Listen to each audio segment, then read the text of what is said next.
A gente abre espaço para falar sobre saúde bucal. Você é de casa, sabe o que é diastema? Diastema, tá difícil de falar. Difícil de falar, mas a gente vai explicar tudo para você com o dentista Flávio Farias. Flávio, boa tarde para você, boa tarde já, 12h02. O que é o diastema? Então, na realidade, quando a gente fala de diastema, o diastema é aquele espaço extra que você tem entre os dentes. Normalmente, ele aparece entre os incisivos centrais. Então, vocês já devem ter visto alguém que tem esse diastema. Mas o diastema nem sempre só é entre os incisivos. Ele pode estar distribuído ao longo do arco.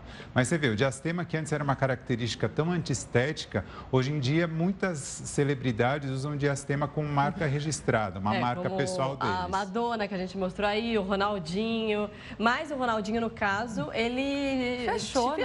Não sei se é essa palavra, fechou, né? De vez. Então, dependendo, porque na realidade você tem sistemas de fechamento desse diastema e muitas vezes o diastema ele pode ser um incômodo para a pessoa, então ele acaba fechando de alguma forma com uma maneira restauradora. E ele é genético? Por exemplo, os filhos do Ronaldinho podem ter o diastema? Pode. O diastema ele pode ter um caráter genético também, hereditário, né, de característica familiar, mas várias coisas podem promover um diastema. Como, por exemplo, aqui em cima a gente tem um freio labial. Se esse freio for muito grande, ele vai atrapalhar a união desses dois dentes durante a formação. Pode ser por ausência de dentes também. Então, às vezes, o paciente nasce sem os laterais, daí os dentes vão ser distribuídos por diastema. Mas o que vale a pena ressaltar é que nem sempre o diastema é maléfico. Então, bocas de criança, por exemplo, de dentição de leite, elas têm que ter diastema, porque o diastema é o guarda de espaço, né? Está guardando espaço para vírus permanentes. O que não pode, o que precisa ficar atento é se a pessoa nunca teve diastema e começar a apresentar um diastema.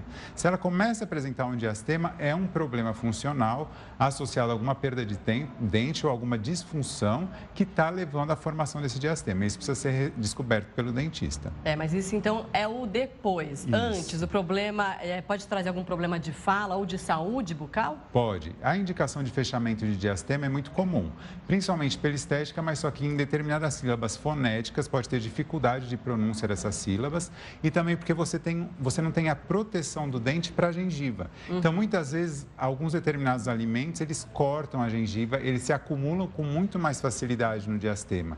E o paciente que tem diastema, ele precisa higienizar com mais cuidado e mais controle essa área. Então, a indicação primeira de um diastema é que ele seja fechado.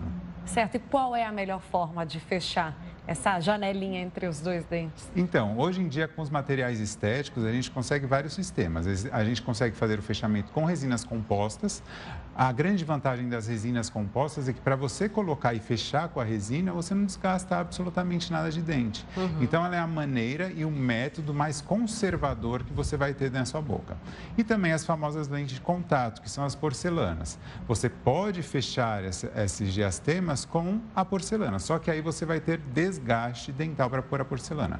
Mas vale lembrar também que, às vezes, dependendo da posição do diastema, a ortodontia, a colocação de um aparelho, ele vai fechar esse diastema da maneira mais conservadora possível. Mas em alguns casos isso não vai dar certo, né? Dependendo do tamanho do dente. Muitas vezes não é compatível o dente com o tamanho do arco, da curvatura óssea do paciente. Então, o paciente muitas vezes nasceu com aqueles dentes muito pequenos, reduzidos para o arco dental dele. Então, normalmente ele tem diastemas distribuídos ao longo do arco. Essa é a indicação primária de fechamento e até a indicação de lente de contato dental, que são as facetas muito finas de porcelana.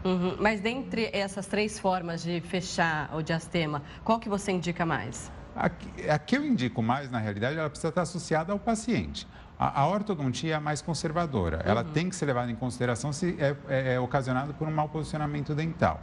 O laminado cerâmico, o que eu acho é que a porcelana ela tem um alto grau de durabilidade na boca. Mas só que o que acaba acontecendo? Você tem que desgastar um pouco do seu dente para pôr um laminado. A resina composta, você precisa de muito mais controle de consultório, porque é um material que tem um pouco mais de fragilidade no meio bucal. Então, ele vai perdendo o brilho com o decorrer do tempo e você precisa acompanhar isso no dentista. Mas os três são ótimas e excelentes indicações.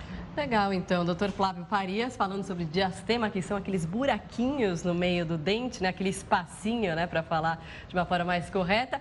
Tem muitos famosos que estão deixando assim, né? Porque fica uma marca registrada, um charme, mas em certos casos incomoda e esteticamente pode também ficar feio, né? Isso mesmo. Obrigada, doutora. Até a próxima semana. Obrigado a vocês. Boa semana. Boa semana.